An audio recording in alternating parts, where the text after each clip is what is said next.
ফাল্গুন মাসে পূর্ণিমা তিথিতেই পালিত হয় দোল উৎসব। আবার এই দোল উৎসবকেও আমরা বসন্ত উৎসব বলে মনে করা হয়।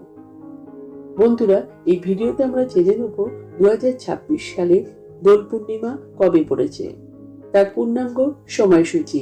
বন্ধুরা, তার আগে পরবর্তী ভিডিও পেতে চ্যানেলটাকে সাবস্ক্রাইব করে নেবেন আর ভিডিওটা লাইক শেয়ার করতে ভুলবেন না। আর কোনো কিছু তথ্য জানতে হলে কমেন্ট বক্স তো রইলই।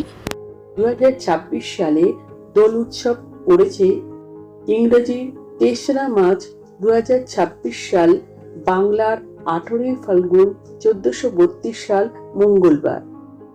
দোল পূর্ণিমার পূর্ণিমা তিথি শুরু হবে ইংরেজি 2রা মার্চ 2026 সাল, বাংলার 17ই ফাল্গুন 1432 সাল সোমবার সন্ধে 5:44 থেকে পূর্ণিমা তিথি শেষ হবে ইংরেজি 3রা মার্চ 2026 সাল, বাংলার 18ই ফাল্গুন 1432 সাল মঙ্গলবার বিকেল 4:59 পর্যন্ত। আমার আজকের ভিডিওটা যদি আপনারা উপকৃত হয়ে থাকেন তাহলে লাইক, শেয়ার এন্ড সাবস্ক্রাইব করবেন।